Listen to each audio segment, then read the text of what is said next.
What's going on, everybody? We're back for the Real Bodybuilding Podcast, episode number 20, and I'm with somebody that I think everybody has a lot of questions for because kind of came out of nowhere, and he is now top 10 in the world. Say what's up, Mr. Patrick Moore. How's it going, man? How's everybody doing? Dude, where did you come from? Just like out of nowhere.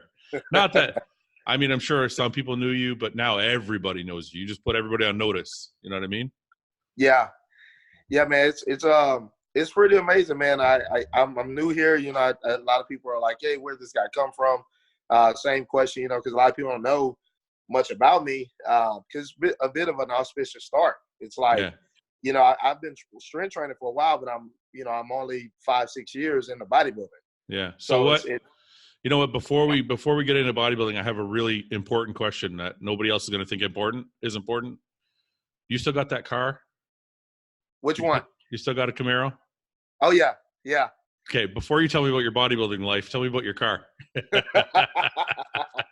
So originally, dude, I was a Mopar guy, right? I love Mopar. I had about 3 SRT8s.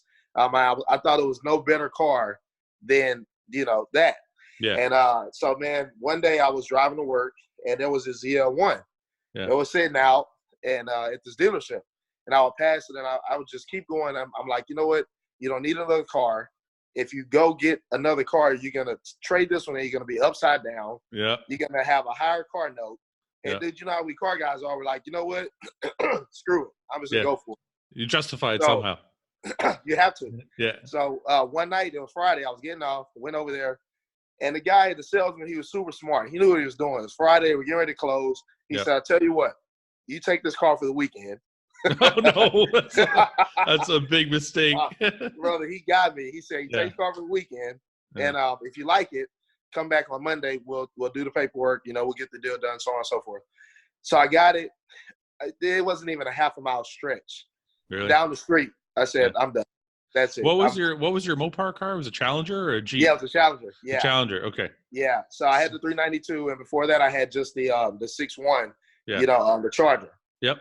So, dude, it was such a different platform, just a way better car, Yeah. And so, man, needless to say, I sold that one, went and got the ZL1. Of course, immediately I'm like, okay, what am I going to do to it? Because we all – it's not fine.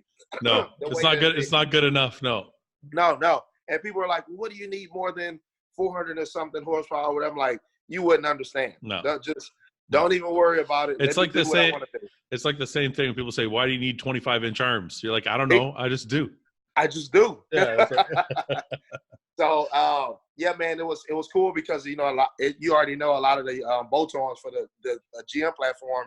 It's pretty affordable, as far as bang for buck. Yep. So, yeah, man, I did the whole cam done. Did the headers. It's right now it's pushing about probably eight to the wheels. No way. Wheels.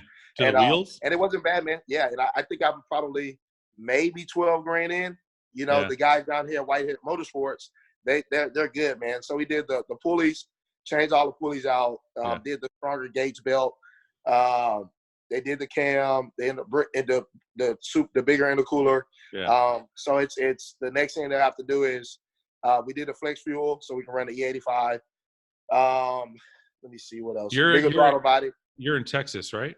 Yeah, Texas. Yeah. That's why you guys got an awesome car culture down there, man. Oh man, it is, brother. They car meets probably every Tuesday, Friday at all the different locations. But I just mean like all the shops down there. I had a Mustang Shelby Super Snake for a little while, and trying to find somebody to tune it or trying to find somebody to fuck with the supercharger or re-gear it or anything. It's just a pain in the ass. But every time I looked up like the best shops, they're always in Texas. Oh yeah. So dude, and we have Hennessy down here. I know. Hennessy, they deal with like pretty much anything. Yeah. And so, dude, yeah, it's a lot of almost. You know what's crazy, man? Is it used to be like a few here and there, maybe 3-4 of them. Yeah. Now, dude, they're like damn near on every other corner. Yeah. And they're all good. So it's pretty amazing, dude, that everybody is. You can go to, of course, people. Oh, go to Houston House of Power. Oh, go to Whitehead. Oh, go to Hennessy. You know, they'll shoot you in different directions, but man, you really can't go wrong. Yeah. You know. So you're at 800 horsepower to the wheels. Have you actually used that on a track or quarter mile, or is it just for show? I have not had a chance to use it on the track. My wife would kill me. See, bro, I can't even get the car to go 130 without her freaking out. Are you serious? So what I do is, she'll probably never hear this podcast. No. So what I do is, I'll go on 99, which is the big stretch of highway we have here, and I've got it up to about 191 on the highway. Dude, let me tell you, when you don't know what moving is, the lines in the middle of the road just it looks like one line. They all just connect. Yeah, and it's crazy, man, because between the Z01 and the vets, it's like the faster they go, the lower they get. Yeah, and it was crazy, man. So I haven't had a chance to use the track yet. And but dude, like you said, down here, guys will make 800 horsepower seem like it's your grandma's car. It's normal, yeah. Oh yeah, man. Yeah. These guys are trying to go 1300 twin turbo setups. It's crazy, man. And I'm like, my pockets aren't that deep. I can't keep up with you guys. No. So just enough to pull up at the light and make people think like, that's it. Like I got the power, but I don't need to use it. It's like I don't need to use it. Yeah. Okay, very cool. I had to because I'm a car guy, so I had to get that out of the way. Oh hell yeah, bro. Okay, so without going all the way back, I just want to focus on the Olympia for a minute. Okay, I want to get a couple questions out of the way because there's a lot of confusion. How tall are you? I am 5'10". So they gave me 2 extra inches and 5 pounds less on stage.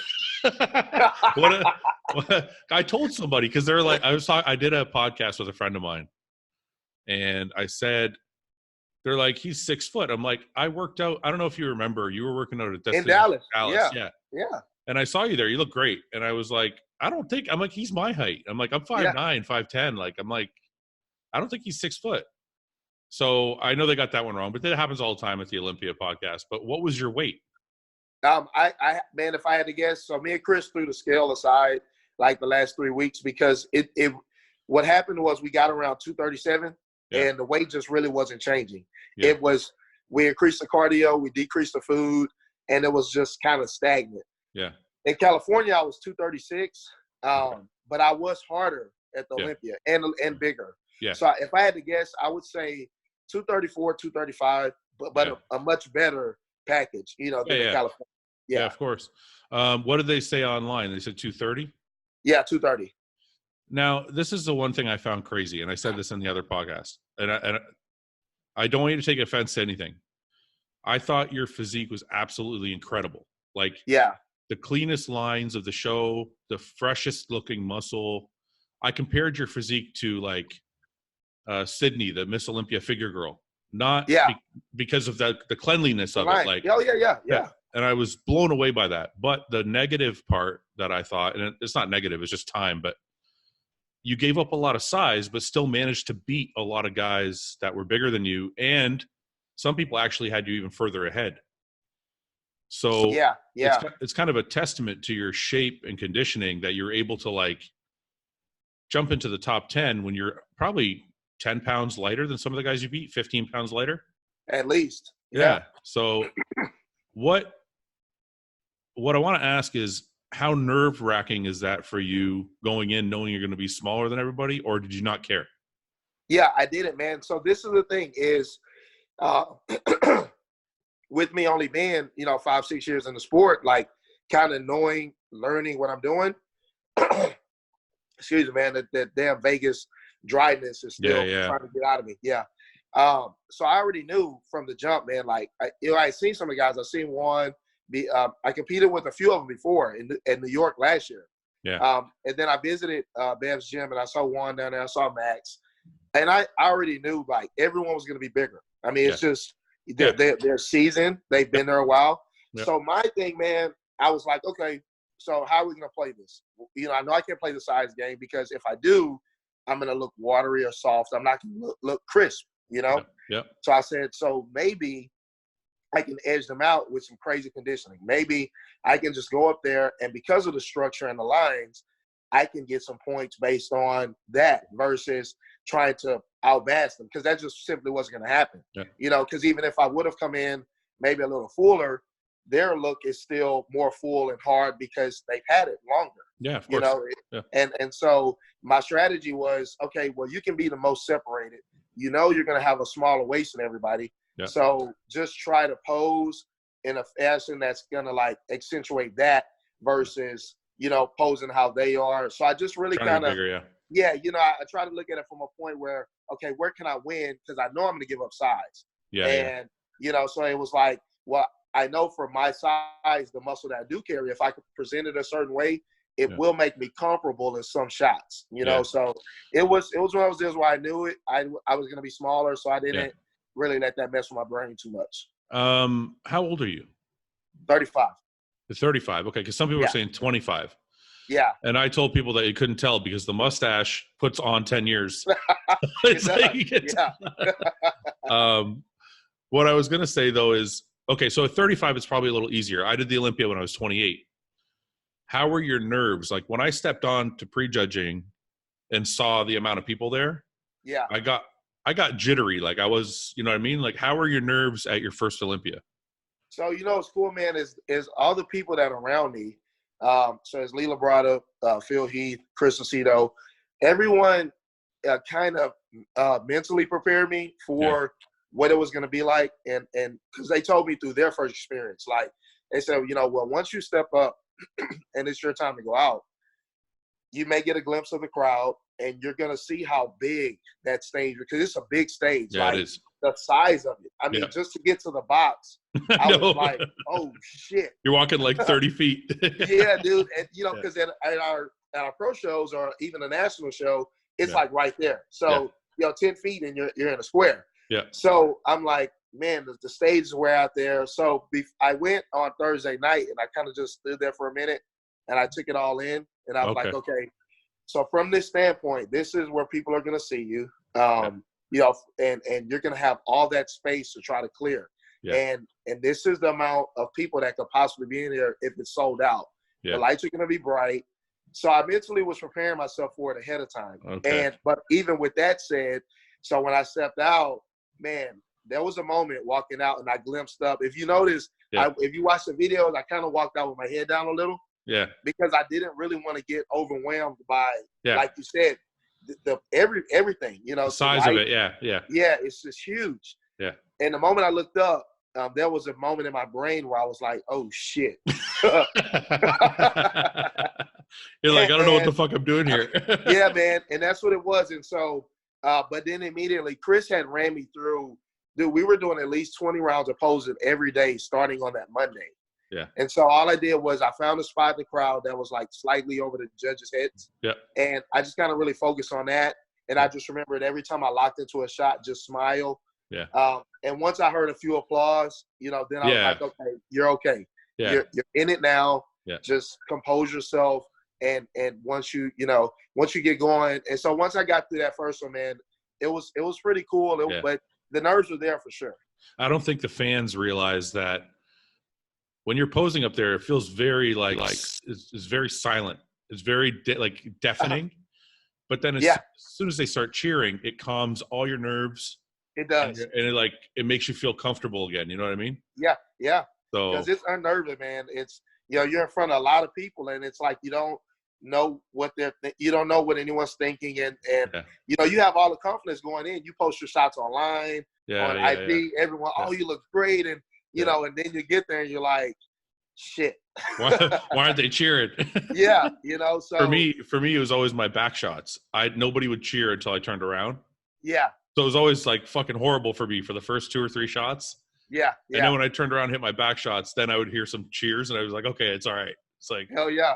That's why I wanted to open with that vacuum, because I knew if I did that, and I heard that, I was like, okay, they're with me. So well, yeah, but nobody else in that class can do Juan does a pretty good. There's some other vacuums, but yours is like it almost looks like a classic guy's vacuum. And yeah, man, it's pretty good on my shape. So I did that, and after that, man, I was pretty comfortable, and so I was able to just move through smoothly. So because I knew once it's over and I go back and look at the video, I didn't want to look amateurish, even though it's my first time. I wanted to look as professional as possible. Of course, of course. Yeah. So okay, let's move to the night show, because I thought this was really interesting. I kept picking up things like that reminded me of my career, and I just kept picking things up that weren't necessarily bodybuilding related. Like I saw when you got into a call out with Cedric. Yeah. Cedric kept pounding around with you, and I kept thinking to myself, that's got to make him feel so at home, having a veteran like Cedric kind of bring you along and pal around with you on stage and shit. How did that go down? It was great, man. Because I've seen you, I've seen all you guys like go through and do everything that I'm trying to do, Yep. So I would see how you guys would carry yourself and stuff like that. So when I went in, I was like, I'm sure someone there is gonna like, hey, bro, kind of like, hey, you're here now, like enjoy this, Yep. And he just happened to be that guy. Yeah. And so when we were up there backstage, he said, man, you have a good physique, presented well. He was just real encouraging. And so when we were up there, he started clowning around. He was like, well, this is your time. This is what you wanted. He was like, come on, get up here. And so we were hitting an ab shot. Yeah. And well, what was it? It was one of the shots first, and he was like, he shook his leg. Yeah, I saw that. He said, can you do that? And I was like, you little bastards. And so then they called ab thigh, and he was like, shit, well, you got me on the abs. That's right. So once I did that, it was real comfortable, man. And then on the most muscular, he was like, come on, man, step up here. He was like, come hit this shot with me. Yeah. And so after that, he shook my hand, and he was like, if you want it, man, you have to step up and let them know that you're here and you want to be, in contention. You want to be a competitor. You want to be up here.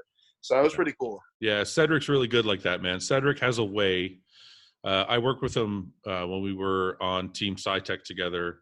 Yeah. And we traveled the world together, like not together, like the whole team traveled the world, and we went to expos and stuff. And I've done shows with him as well. And he just has a way of making everybody feel included. Well, yeah, 100%. So I noticed that he did that for you, and I kept watching thinking, that's just fucking Cedric. That's just who he is. Yeah. It was pretty awesome, man, because it was one of those issues, like, he knew. He was like, I know you don't have a big story. I know you coming into this, you're not in any predictions. You're not on anyone's radar. So he was like, but, you earn your way. And I told him, I said, I'm fully prepared to do that. And he was like, well, this is, feel at home, man. Like we're all family back here. So it was cool. Yeah. It was cool. Yeah, no, that's good of him for sure. So I got your height and weight out of the way. That was a big thing for me. But you mentioned, I didn't know you were working with Chris Aceto. How long were you working with Chris? So we just completed our second year. So I got with Chris. So I never had a coach up until I turned pro. When I did my my pro qualifier to USA's, I was working with a nutritionist, Keith Klein. Did you win? Sorry, did you win the USA overall, or how did you get your pro card? No, I won my class, the super heavy. Oh, yeah. Okay. And even then, I was the lightest guy. I think I was 2 pounds over the minimum. Yeah. I was really light, dude. And so I was working with Keith then. And so after the USA's, they do the wrap-ups, they do the interviews and all that kind of stuff. And so Chris, the summary was, he thought I deserved to win. Sorry, you cut out for a second there. Go back. So Chris was doing the interview, and then what did he say? So he was doing like the wrap-up, and Dave Palumbo asked him, well, what do you think of Patrick Moore? And Chris was like, well, I think he's good. I think he hit some shots off. He didn't really present his physique as well. I mean, again, that was only like my 4th show. So I was still inexperienced, and that was a bigger stage than what I was used to. Yeah. And he said, his knot could be, he needs to bring the legs up. He needs to do this, just all these things where I can improve at.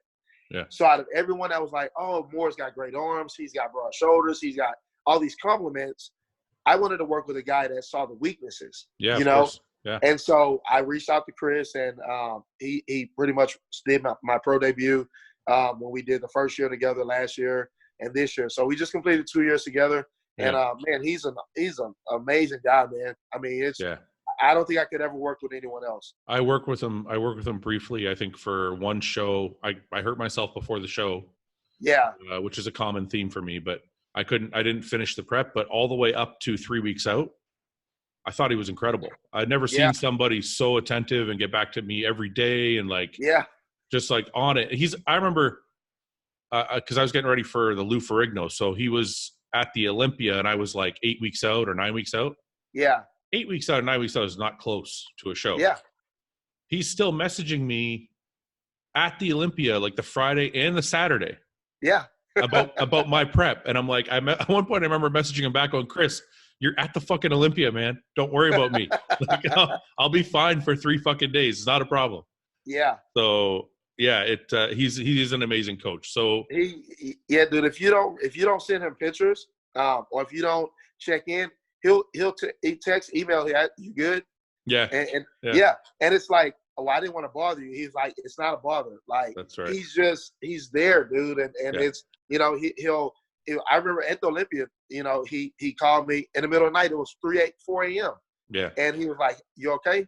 He woke up, and I'm like, yeah, I'm just trying to sleep. And he was like, he said, well, I just wanted to check on you, make sure that you're okay. He said, okay, good. I can go back to sleep. But he's just, man, he's amazing. Yeah, he's good like that. So I also see that you have a relation to Phil. So what's your relation to Phil? So he's the reason that I started really coming after bodybuilding, because I did his show in 2014. Yeah. And someone, people were pushing me to do the show. So I ran into a guy down here in the local gym, because competing was never on my mind, right? So in 2013, he said, oh, man, hey, you should check out this guy, Phil Heath. And I was like, oh, okay, and I blew it off. I'm like, whatever. Yeah. And so anyway, after him hounding me enough and asking me, hey, man, you compete. So finally I was like, you know what, I'll do it. Fuck it. Yeah. If you keep asking, so I'll give it a shot. Yeah. So I did it, man. I won that show. So I saw him, and I was like, man, that's crazy. Like, that's what being the best in the world looks like. What was what was the show you saw him at first? The Phil Heath Classic. Was he guest posing? So he was guest posing. Okay. So that was down here in Houston, and that was in 2014. Yeah. And so we took a picture together. He talked to me briefly. Wasn't of course he's super busy. He was moving in and out. Yeah. So that show kind of came and went, and I just kind of would follow his career, see how he would train. See how different guys would train. And fast forward a little bit, I saw him in 2015 as I was growing in the sport a little bit. And in 2016, that's when I was going to try to go for the pro card in 2017. I won in 2016. So I'm just skipping I seen him here and there. We would just cross paths. Yeah. In 2017, as I was getting ready for the pro qualifier, the USA's in Vegas, he said, I mentioned him in a comment, I think. So he commented back, and he basically said, hey, make sure every day in the gym you train, that means being in the center. You train hard. You make sure that they notice you when you go out there. Yeah. So from that point on is when we really kind of started like going back and forth, and he was like, so your relationship with Phil started just online kind of. Yeah. Yeah. Okay. And so then he had a show down here. Yeah. So he said, hey man, why don't you come up to Dallas, because they moved it to Dallas. Yeah. And I'm going to take you with me and get some water really quick. Yeah. So he had a show in Dallas, and he said, hey, why don't you come up to Dallas, check, if you have time. Yeah. So he went up there, got a chance to chat with him, met his wife, and man, from then on, he was like, man, you're a pretty cool dude, Yeah. Because it was, I was just learning. It wasn't one of those deals where, I want to be associated with Phil Heath. Yeah. I was like, dude, you inspired me to start this because I saw you do it. Yeah. Because of a similar background. I played basketball. He played basketball. So I was like, okay, so if he can do it, I can do it. That's what I want. Yeah. And so after that, man, we just became real close. He would tell me, give me advice on, well, if this is what you want to do, these are the type of things you can expect. Yeah. This is what it's going to take. You're going to have some falls. You'll have some victories, but you're just going to have to bounce back. Just big brother mentality. So your relationship now, is it like friends, like calling each other and shooting the shit, or is it more like mentor student? Man, he's more, dude, honestly, he's more like a big brother. Yeah. Because we'll talk. It's very rarely about bodybuilding. Because he's like, if I have questions, of course, I can ask, but he's more along the lines of, well, man, how's things going? How's life? and we'll talk about cars, video games, you know, all this stuff, dude. We just shoot the shit. And, you know, he'll hit me up every now and then. Hey, man, how's everything going? And he'll tell me different stuff he has going on, you know, with his businesses. And so now we're just like brothers, man. That's you cool. know? So, yeah, he's just there. You know, I talk to him at least every couple of days. And he'll shoot me a text message every day. And, you know, we'll go back and forth and stuff like that. So he's really proud because of him. It's like, he's like, well, man, seeing you do it is kind of like reminds me of, you know, when I started. You That's know, right. and That's right. Yeah, so it's pretty cool. What do you think about the comparisons? I heard some comparisons, which kind of, honestly, I don't see it, but I heard some comparisons between you and Ronnie Coleman. And I'm like, I don't see Ronnie Coleman. I'm like, I see Patrick Moore. Like, your physique is, like, when I look at your physique, it doesn't remind me of anybody else's physique. It's literally your physique. Like, it's not. So I don't see the comparisons with Ronnie Coleman and all this stuff. I don't. Do you see that at all? No. And so for me, I agree. You know, what's funny, man, is so when I was doing the road to the Olympia series for Labrada, my sponsor, I actually did an interview like 3 days before the Olympia. And I was actually talking about the physique I was bringing to the stage, how it was different. You know, it was not like a lot of people's. And I actually mentioned Ronnie. And one of the statements I said, I'll end up posting this video probably today or tomorrow, like a little clip. And in it, I said, well, I used him as an example. And there was no knock against him, but it was just everyone. I said, well, if you're chasing after someone else's physique, you're never going to be 100% because you're going to be like having this ideal of you want this person's legs, that person's back, but you know, I'm just me. And that's another thing Phil told me. We had a conversation just last night. He said, no, you're Patrick Moore. Like, I've never seen anybody with your physique the way it is. You're just who you are. And so, you know, when everyone's saying, oh, the next Ronnie, and people are even like, oh, can you blow up 30 pounds? We want to see Ronnie. I'm like, no, no. It's not, first of all, it's not that easy. Exactly.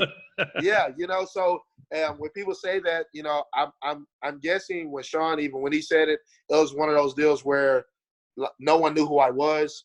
And then once I came out of nowhere and people started to pay me some attention, you know, as I grow, you know, then I can achieve some great things. But I mean, there'll never be another Ronnie Coleman. I mean, I'm not saying that I'm not saying that you or anybody else thinks you're going to be Ronnie Coleman. I just say, I'm strictly speaking from the physical standpoint. I don't think your physique looks like his. Your physique looks like your physique.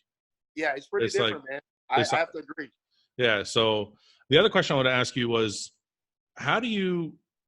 when I started, I personally liked my physique better at like 240. Yeah. And they kept telling me, like, I came up more in the mass era. So they kept telling me, like, you're not big enough, you're not big enough, you're not big enough. So now I go on stage at like 258, 260. Yeah. But like, I know you're in a different era, but mass still kind of wins the day. How do you train and how are you able to keep yourself from playing that game and just being like, no, I'm keeping my lines, I'm keeping my shape, I don't care what they say? What makes you not go to the other side and just be like, I want to be fucking huge? Yeah, brother. So this is my take on that. Like I said, I will. So I'll grow over time. It's like an A to Z type deal for me, right? So right now I'm at A. I'm just starting. I'm trying to grow. I'm trying to figure this all out. And then at Z is, you know, 45, 46, 47 years old whenever I'm done with this whole thing. I feel like, of course, I want to be bigger. That's always in my mind. I want to be more dense. I want to be this. But then on the other side of that coin is, but you have some good lines. You do have, you know, you're built more like the guys in the 90s and 80s. And their physiques were great, you know. So I feel like if I play it in a fashion, maybe I grow 2-3 pounds every year, right? Then it gives everyone an opportunity to see a different Patrick Moore every time I'm on stage. Okay, but let me stop you. So I don't disagree with your method, but sometimes our brains play games with us, right? So like, when I started, I was like, I don't want to be 5th place and 6th place and 7th place. I don't want to be 3rd place anymore. I want to fucking win. And they're like, you need to be 15 pounds heavier if you want to win.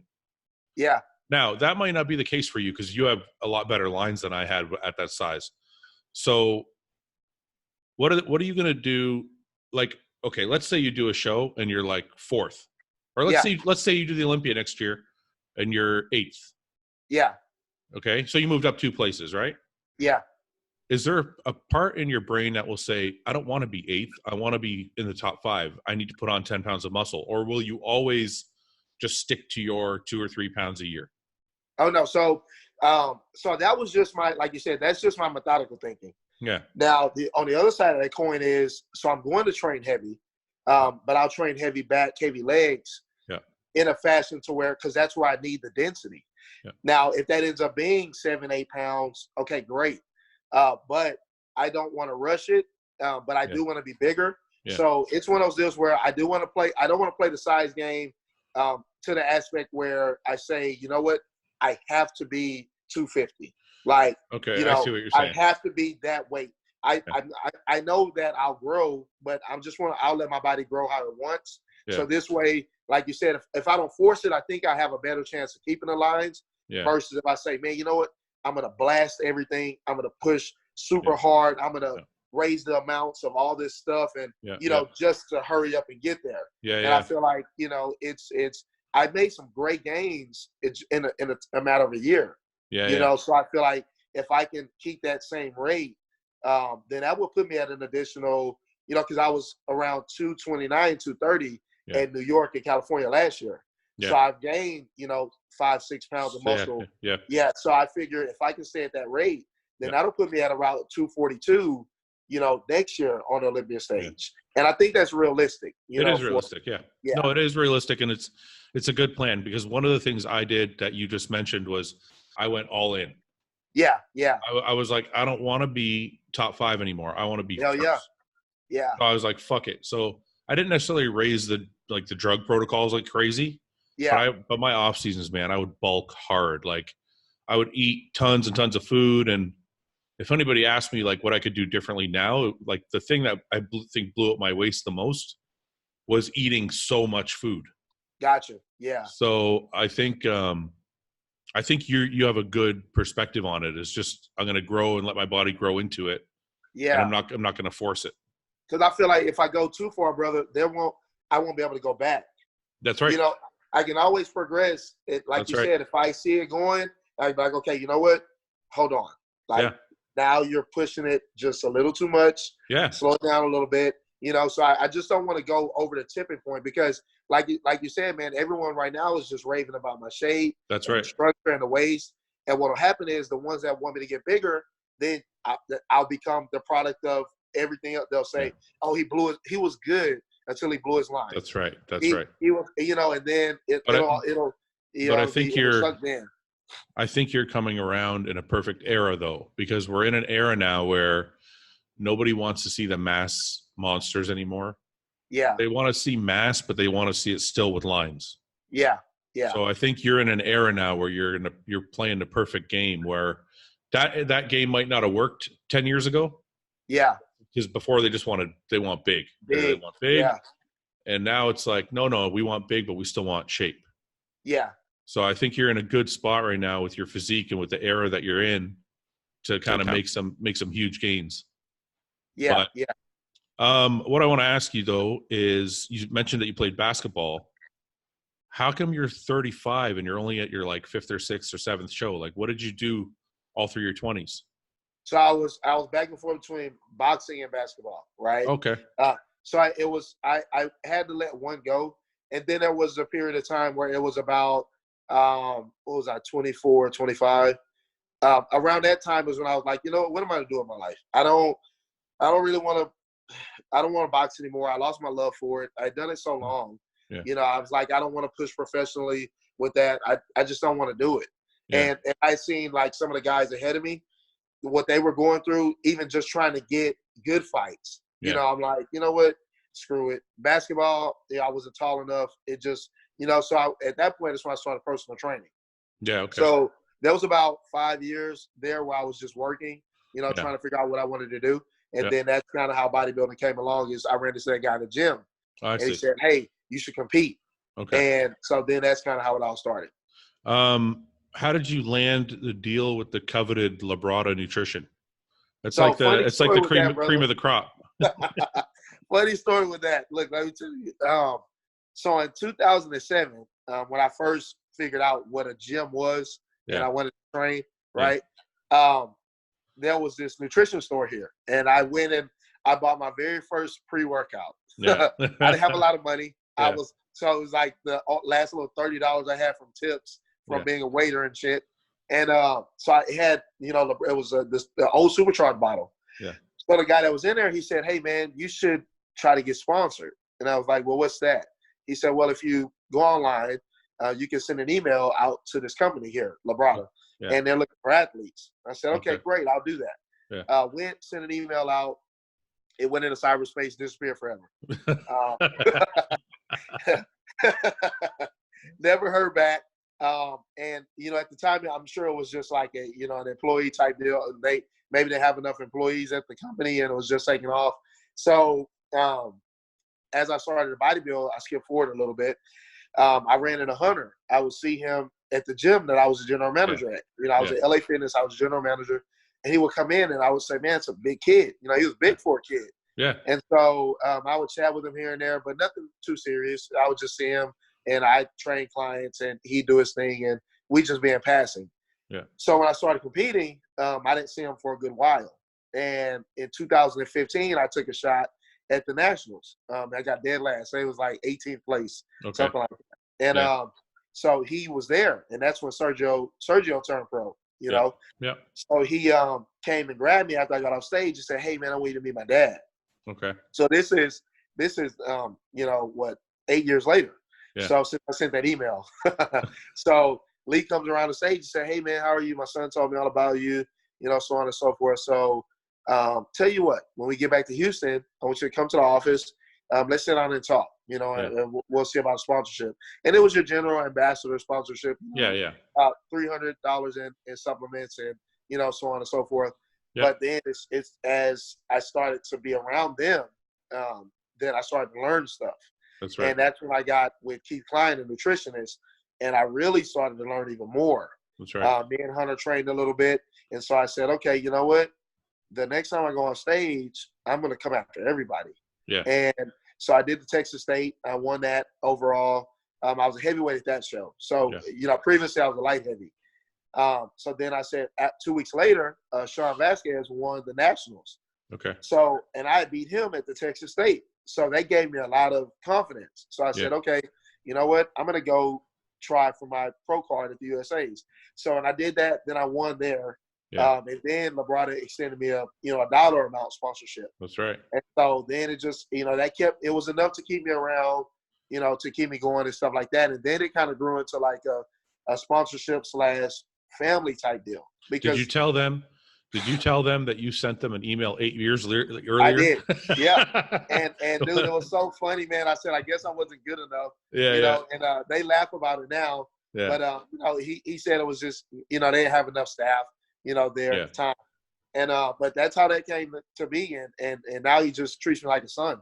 That's a really good story, because a lot of times these stories are very impersonal. A lot of times guys will sign with a company. They don't know the owner. They don't know anybody. They're just trying to get paid, trying to get $1. And it's really cool that you have been with them for so long.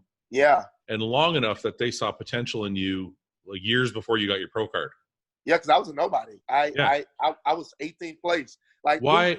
Who's going to take a chance on someone that's 18th place? Did you ever ask? I'm curious. Did you ever ask Hunter why he picked you?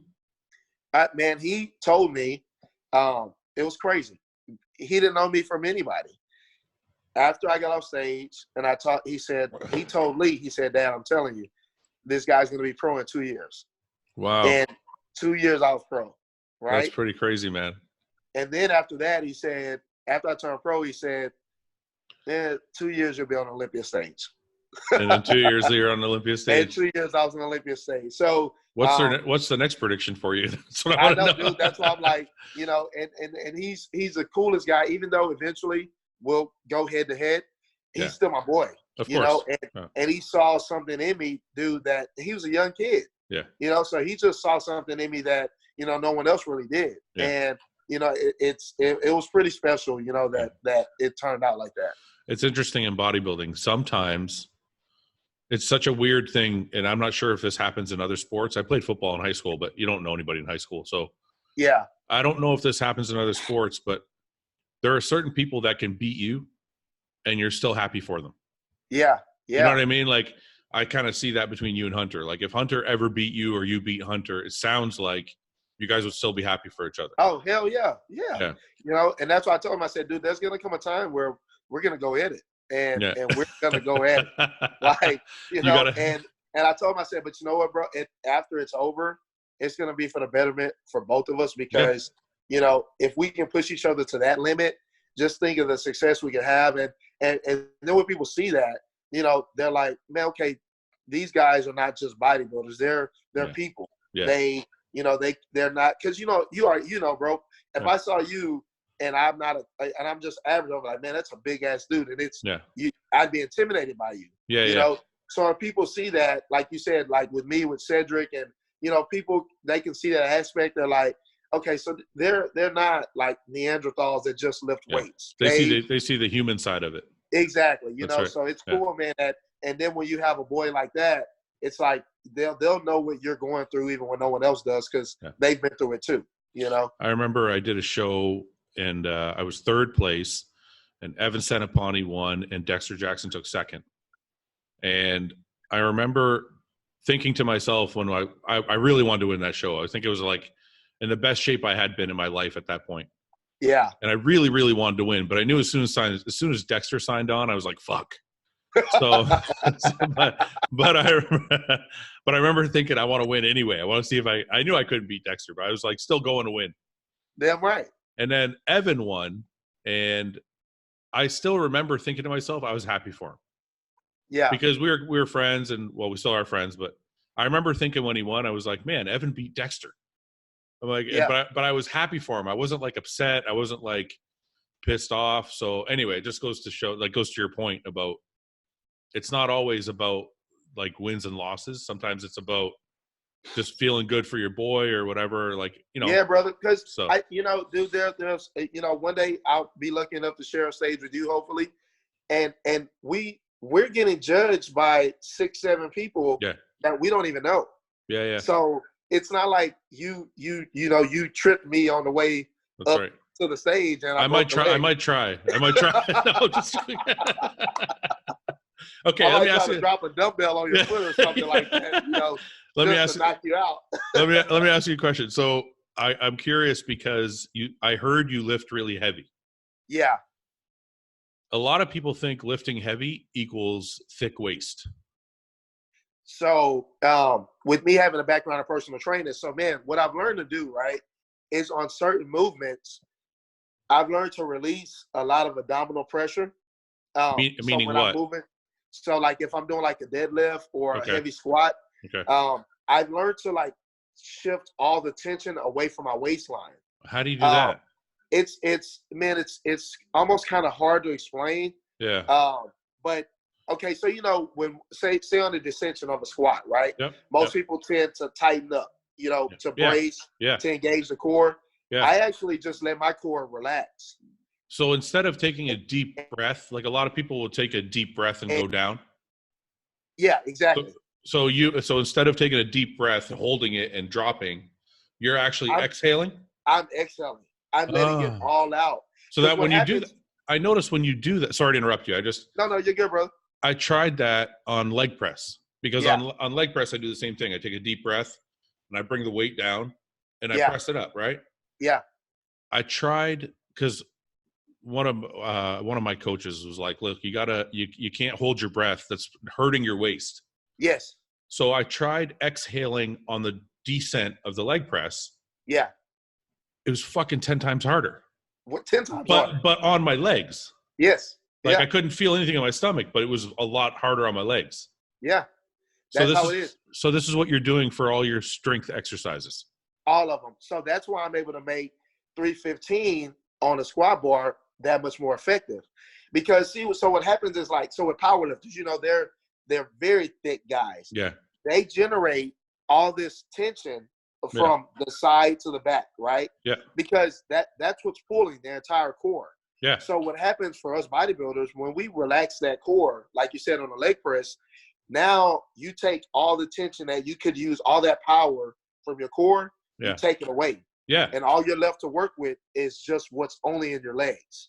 So it's a benefit because then it only makes you use your legs. And it makes you use lighter weight. But in a sense, it's effective because now you're not causing those psoas muscles to – because they're just like the rest of your body. Yeah, if they're put under tension, they're gonna grow, you know, because they're trying to support what you're doing. That's right. So I've managed to grow my legs without any extra tension on the waist, you know. So whether it's a deadlift or a rack pull, I'm telling you, brother, I breathe through the movement. Yeah. And then I'll tighten as I'm going through it on the way up. Or on the whatever, on the negative. Yeah. So when I did try that on a leg press, the reason I got away from it was my weight was like cut in half. Yeah. Yeah. I was like, what the fuck? I'm leg pressing 5 plates. Like, what the fuck? Yeah. Yeah. So, okay. So you don't care. You're like, I don't give a shit about the weight. This is what feels good. Fucking right. Because it's just the weights for us are just a tool, you know? I agree. And we've seen, like, you know, man, he's an amazing athlete, but we see what that crazy heavyweight did to Ronnie, you know, and some other guys, man, they'll get that crazy heavyweight, and you just never know, bro. We can feel good going into the gym. We can be hyped up, you know. Oh man, I'm great today. I'm just gonna get after it, man. And it could be that one set with that heavyweight, and bam, something snaps, something pulls. Yeah, I know that all too well. Yeah.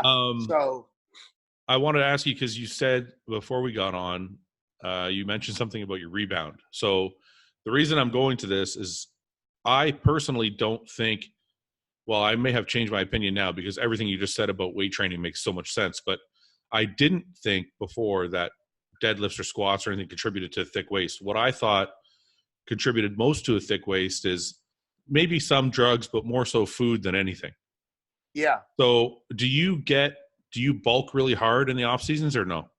Yeah. So for me, man, I don't know if it's my myostatin level or whatever. I remember working with Keith Klein, and he was like, the first time I ever saw him, I was 223 pounds, and by the caliper test, I was like 4.5% body fat.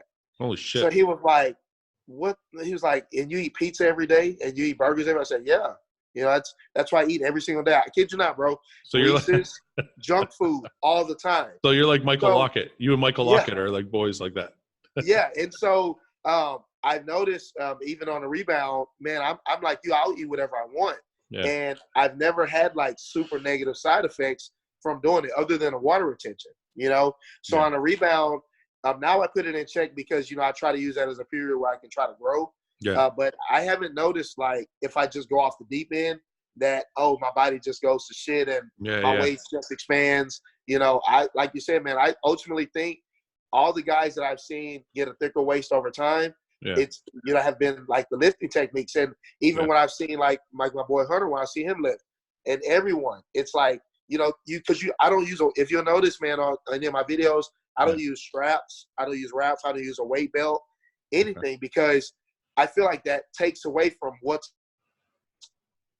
going internally. And I have a belt on, and it's super tight. Like, guys will pull that belt super tight. Yeah. Well, when you go to that heavy-ass weight and you're holding your core super tight, all that pressure is sitting on top of that belt. So eventually, that over time, that's going to do something to those muscles, and they're going to expand. So I found that, just correcting that one lifting technique, like you said, bro, it does take away from the amount of weight, but essentially it doesn't, because you're really only using that muscle group with no extra help. Yeah, no, it makes a lot of sense. So let me ask you this then about your diet. If you, in the off season, if you're eating pizza and you're eating burgers and you eat something like one thing every day, or your whole day is crap? No, I will have 2 crap meals. So out of 6 meals, you have 2 crap meals. Explain to me what a crap meal is. you know, we have Five Guys here. Okay. So burger. You know, it's Texas. So yeah. There's a lot of barbecue places, a lot of pizza places. Okay. So it's usually going to be out of three things: either Mexican food, Chick-fil-A, or a burger. Okay, and, but what about sweets? Do you do a lot of sugars or no? Let me see. Let me take you. Let me just take you with me real quick. We're 1 quick second, and then I'll go back and sit down. Yeah. So here, someone made these for me. So I don't know if you can. Oh, if you can see. Yeah. Oh, yeah. So there's 2 cases of those, right? I see that. Yeah. Yeah, there's 2 cases of those. Everyone loves the muffins. Me, Reagan, and you know a lot of guys. Yeah. So all the Aceto boys. All the Aceto boys, right? Yeah. And then, so here there's the big bag of Reese's. And then there's some more bag of chocolate. Bag of chocolate. So I like your style, Patrick Moore. Yeah, man.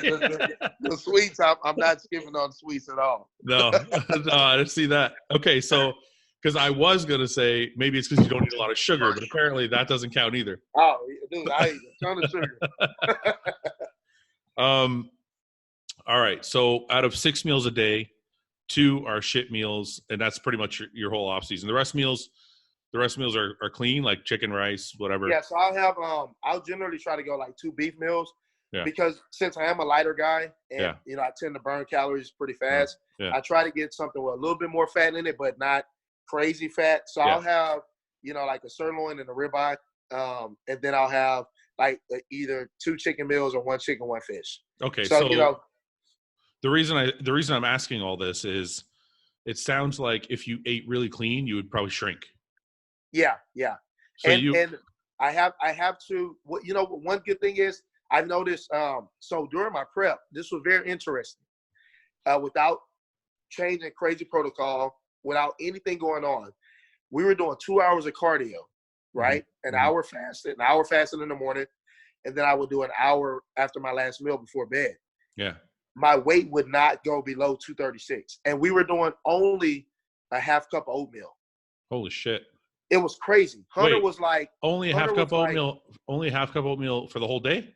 For the whole day. That was all your carbs. That was it. Hunter was like, how in the hell are you not losing muscle? Yeah. He even asked Chris in Vegas, and Chris told me, said, no. He said, I've never had a client that can do that much work and not lose that muscle. It's crazy, man. It didn't go anywhere. It's weird. But this is one thing. So this is the other side of that coin. So when I started strength training at 17 years old, right, I didn't know what I was doing. I just would go in the gym. I did arms every day. I didn't know what I was doing. I did it for 6 years. But what was crazy You did arms every day for 6 years? Every day, yeah. Oh, my God. So it's crazy, brother, because I'm telling you, when I came on the scene, everyone was like, oh, he's synthol in his arms. I'm like, no, you guys need to go on my Facebook and look at pictures from 2007. Yeah. And you'll see that my arms were big then. They were bigger than the rest of my body. Because I just didn't know any better, right? Yeah. That's all I did. I trained arms. Yeah. So, but what happened was I would train in the gym first thing in the morning with no food. My body, I did that for 10 years. Holy shit. Up until I was 27, every day, I never took a day out of the gym. I swear to God, man, no lie. I believe you. And I would never felt when I would eat and go to the gym. Wait, you cut out. After you said every day, no word of a lie, and then you cut out. Where did you go from there? So for 10 years, literally, yeah. I didn't like to wait. I didn't like how to feel going to the gym after I ate food. I agree. So only thing I wanted in my system was pre-workout. Yeah. So I did my training that way. And what was weird is that was a time when I wasn't bodybuilding, but I was still gaining muscle. Yeah. Like every year I was getting bigger.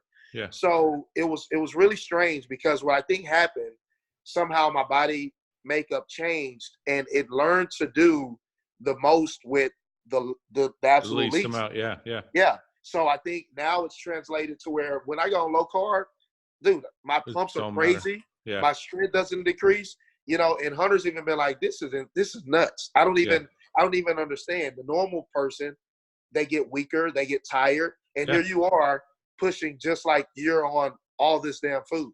You know, so it's crazy, sense. Man. You basically broke all the rules. Your arms shouldn't be that big because you train them every day. They should be overtrained. Yes. And you shouldn't have been gaining any muscle because you're not supposed to train fasted. Yeah. You just broke all the fucking rules, and you're still crazy, a pro. Man. Yeah, bro. It's weird, and it's a blessing at the same time. But for a while, I really thought something was wrong with me because of what I would read. People would say that's not normal. But if there is something wrong with you, that's in a good way. Yeah. So let me ask you this then: how do you feel after eating now? Like, does Chris have you eating before you train now? Oh yeah. So now I have 2 meals before I train. I do feel more of a lasting pump versus when I used to train. I would get a pump, but then it would go away quick. Yeah. So now it's more sustaining. You know. Yeah. Okay, I don't want to keep you too long because I know you're going to go work out, but I do want to ask you some personal stuff. Are you good, brother? How long have you been with your wife? So, dude, we've been 10 years. 10 years. 10 years. Yep. So that's good. And what's crazy, we got married after 9. After 9. Why did you wait so long? Well, because, dude, you always have the drama. You're gonna deal with that. I have an ex, and I have a daughter. Yeah. So we dealt just all that time, and then we got together when she was 20. Yeah. So through that time, she was 20, I was 24. Yeah. It's a lot of growth, So we did the breakup, then together, then the arguments and the fights, and move in, move out, all the nonsense, So it was the growing pains, So around about the time we were like 20, I was 28, 29. She was 28, 29. She pretty much settled in like, well, I love this man. What else can we go through? Shit, we've been through it all. In 10 years, we've really grown together. So, man, we'll make 10 years. Our anniversary is actually in 2 weeks. Well, congratulations, man. It's fun. It's funny because I remember I met my wife and we have a similar story. Like, it was pretty tumultuous at the beginning. And yeah.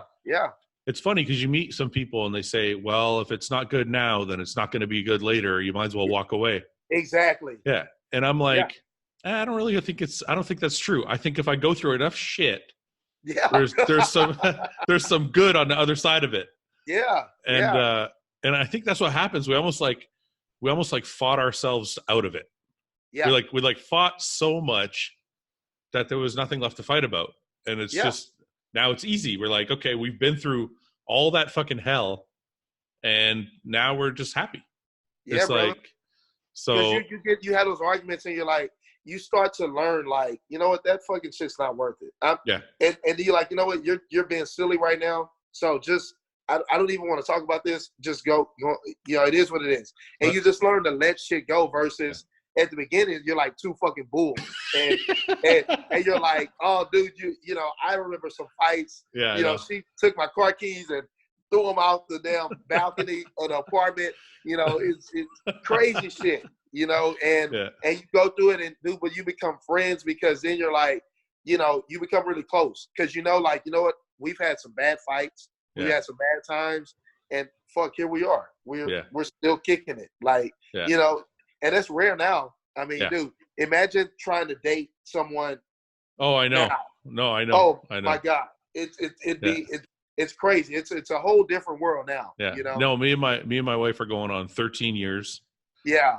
And I can't imagine dating somebody with like Instagram and fucking Facebook and Snapchat. And I'm like, fuck all that, man. I'm fuck good. All that, bro. I'm man. good where I am. I don't want to go nowhere.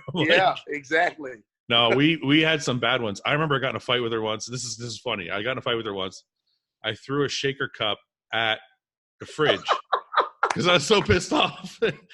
And the fucking shaker cup dented the fridge. So like a month later, one of the companies comes to film me. And they're filming my kitchen and everything.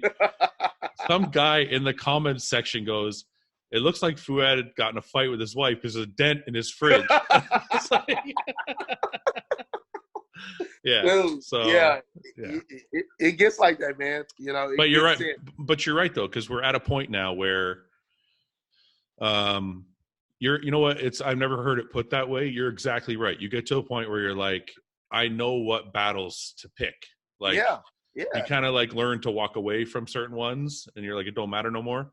Yeah. So things just get a lot easier. That energy, it spills into everything else you do, because you know that's your person, and it's like if you're at odds with them, then you get up in the morning, there's tension, and you go through the day, and then you have to come home, and there's tension. Yeah. So it's just like, you know what?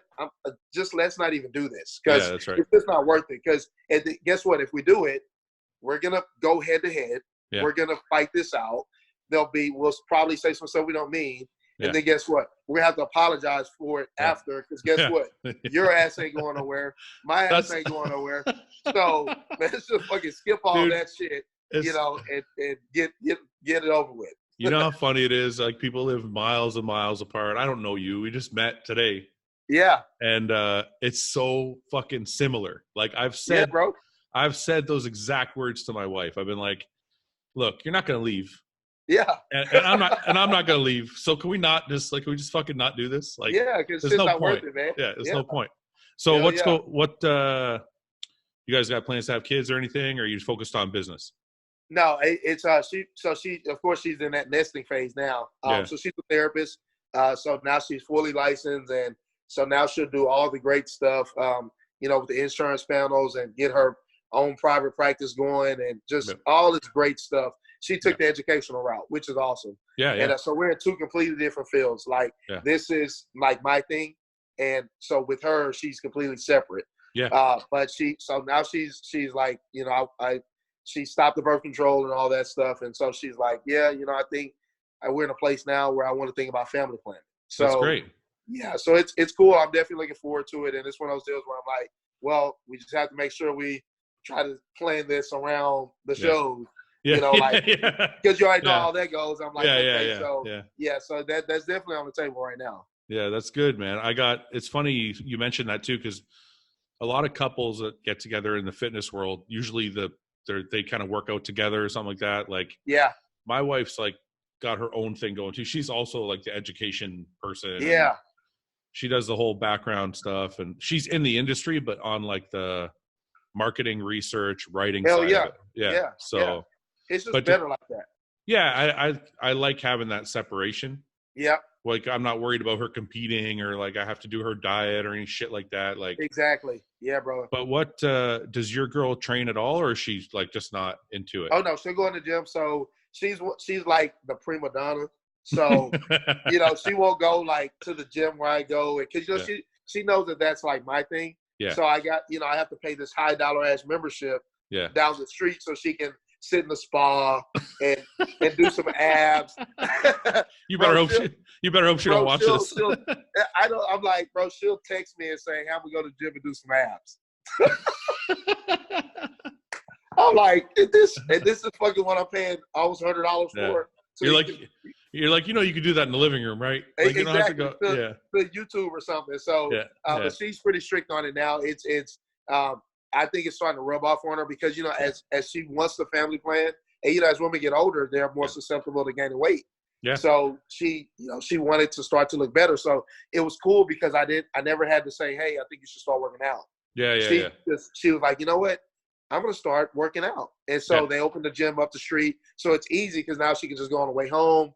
And so she's actually made some really, really good gains. And we went to the Olympia, and everyone's like, wow, you've been working out. And so it's good, because it makes her feel good about what she's doing. That's cool. So what sorry, you cut out for a second there. You said she's feeling good about what she was doing, and then you cut out. Oh, I was saying, so, you know, that's always motivating when others, you know, when they see, especially for a woman, when people are like, oh, you're looking great. So it's cool, because, you know, she'll more than likely stick with it. You know, yeah. So what? I have a couple more questions before you go. What are you doing outside of supplement work? Like, do you train clients? Are you coaching? Are you doing online coaching? Are you doing any of that kind of stuff? I'll do the online coaching. That's really something I don't really like advertise a whole lot, because I'm the type of guy who is like, if I work with you, I'm going to give you 100%.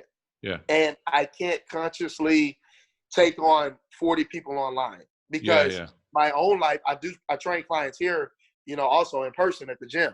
Yeah. So I just wouldn't consciously feel good about just taking someone's money and I'm like sending them, you know, so the ones that I do have, I kind of go through emails and I filter and I'll do like really in-depth questions and ask them like, hey, is this something that you really want to do? Because I'm going to actually take time out of my day to sit down and really look at your pictures to see if you're changing or if you're not, and really try to make this thing work for you, you know? So I'll sift through, you know, and do the online stuff. And I'm slowly trying to gravitate away from in-person training to strictly online. But you should, man, you know how it is, dude. You make these relationships and you become a part of these people's lives. My clients, they look forward to coming to the gym because, you know, so I'm trying to separate, but, you know, it's a work in progress. Yeah. You know? It's a better way to do it, though, with you asking more in-depth questions, because I've actually got to a point where I have to fire my clients. Yeah, man. Yeah. Because I'll take, it's not that I'll take anybody, but people can just sign up on my website. Yeah. And sometimes I get people that don't realize what they're getting into. Yes, sir. Exactly. And I'll send them their diet and I'll send them, and like 2, 3, 4, 5 weeks have gone by and nothing is changing. Yeah. And then finally they'll admit to me that, well, I haven't been following this, I haven't been following that. And I'm like, I got to let you go, man. I can't keep taking your money. Yeah. If you're not, it's like not fair to you and it's not fair to me. You're wasting my time and I'm taking your money for no reason.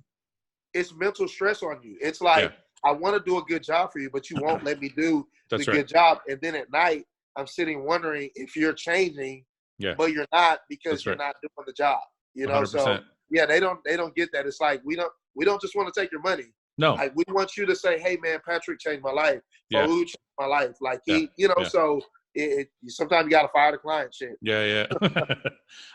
Okay, so what's on the horizon for Patrick Moore? What's your next show? What are you planning to do?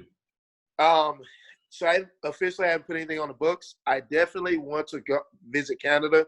So tentatively right now, to give myself a little bit of an off season, some time to grow, I think I want to shoot for Vancouver or Toronto, you know, next year, because I did New York and, you know, in 2018.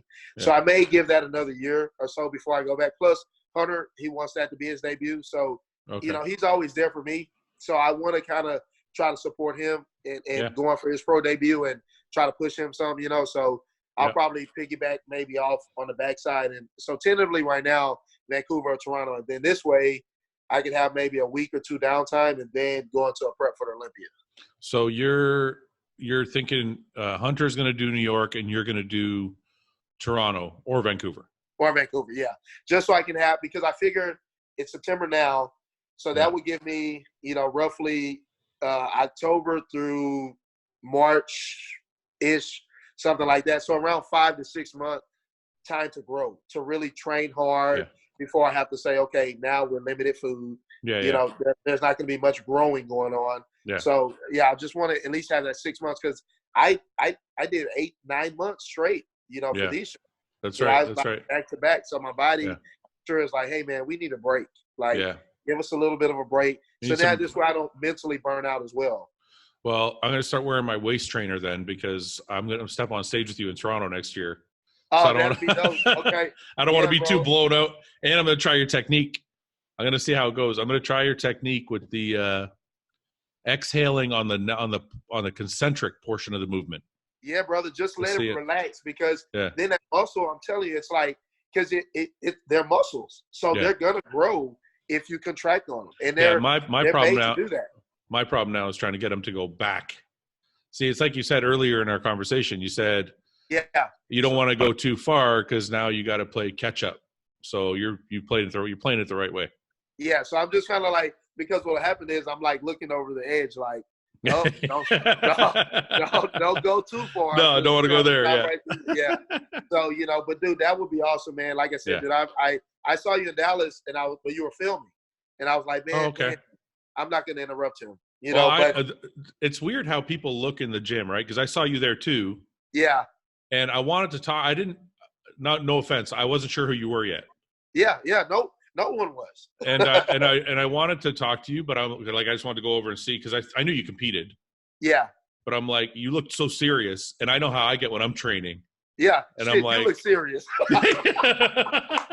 So I was like, damn, he's straight these hamstrings. I was like, don't you fucking dare go say anything to him. That's how I felt. Anyway, it's awesome to have you on the podcast, man. I'm really, really happy for you. Your placing at the Olympia was incredible. Like to be 10th in the world at your first time out is absolutely crazy. It's really amazing, brother. It's a great feeling, man. It really is. What is there any message or comment or business or anything you want to promote or portray before I let you go? Of course, I'm always going to promote Labrada Nutrition. Yeah. And that's because I had a call trying to come through. Yeah. Okay, there we go. Because I really do use their supplements. Whey protein that they have, that's a part of my daily. But, man, other than that, dude, I just would encourage anybody who's just getting started, just train smart. Look to guys like Fouad, everyone, the guys that came before, because that's how you can learn how you cannot make a mistake, all the positives. Like, dude, I literally have the physique because I've studied all of you guys. I watched you train heavy-ass legs, heavy-ass back.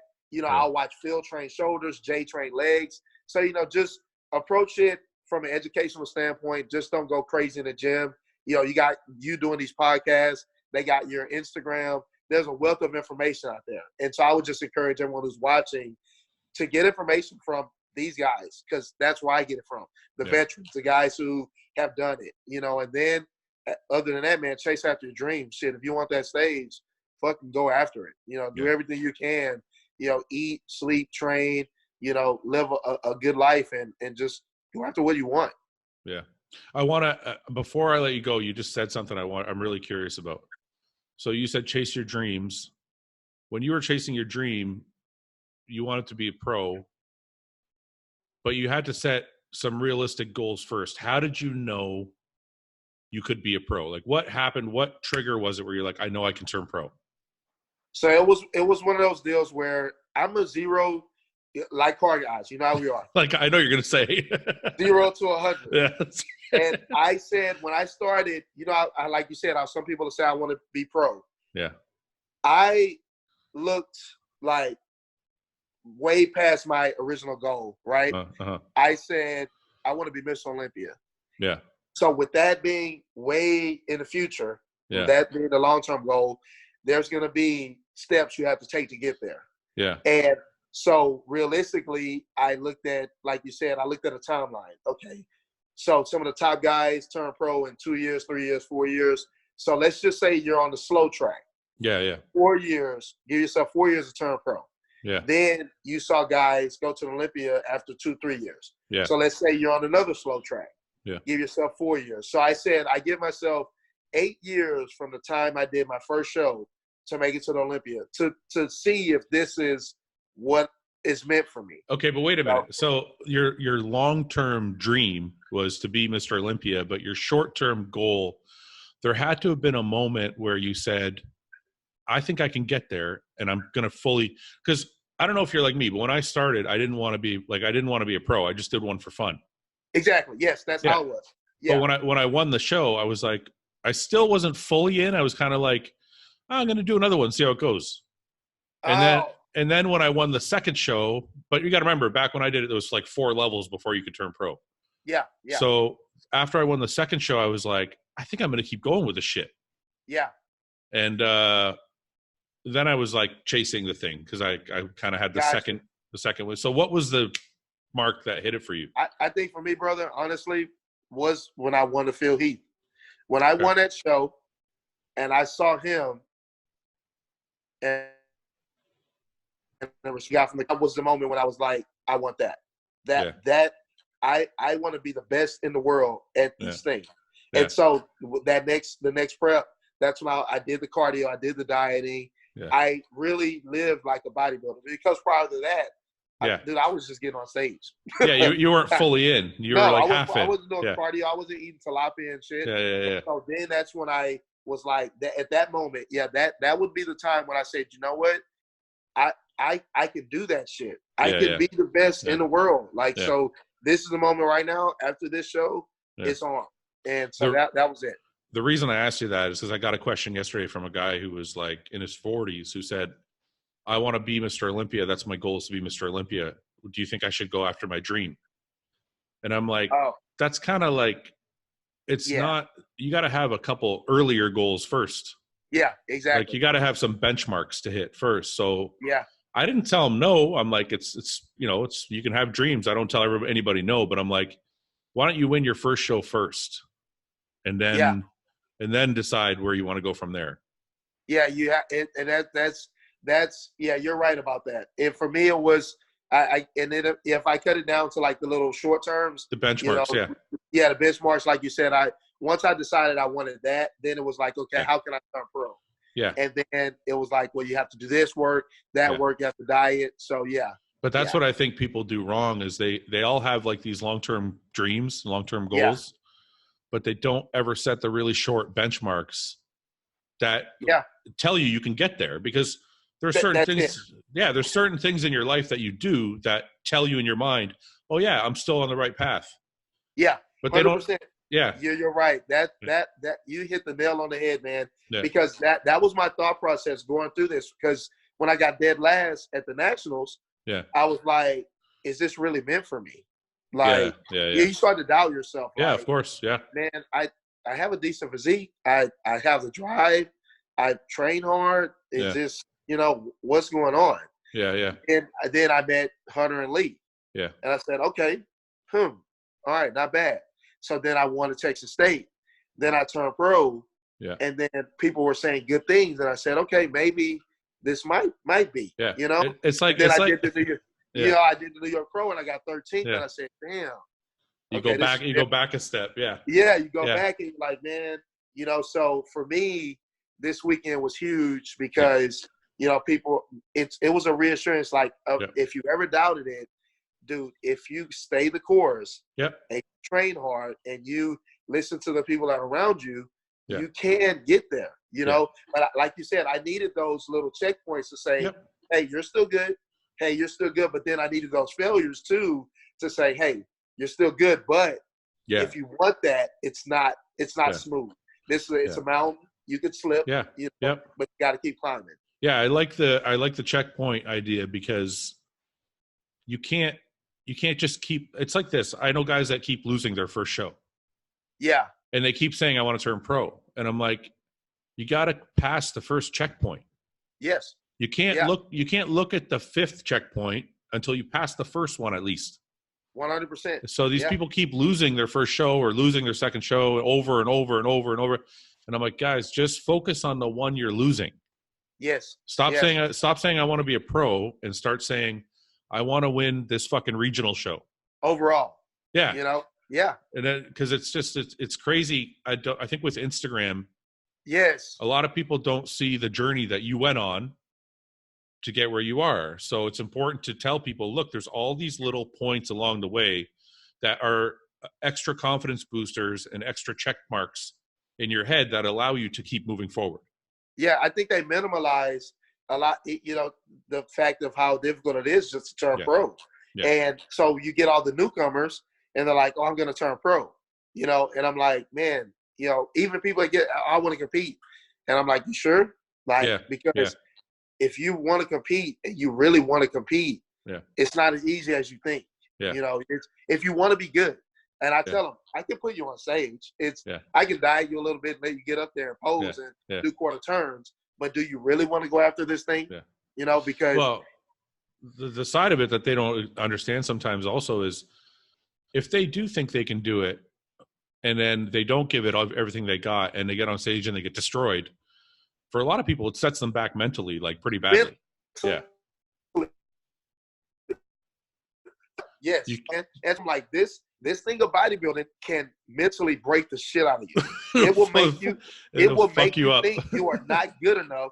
Yeah. And everything that you're doing is just not worth shit. Yeah. And then you lose your way and you lose the reason you originally started, which was just to be in better shape. Yeah. So approach it from that standpoint. But I tell them, just like you said, I'm like, because this will break you. It will make you rethink everything about yourself. Yeah.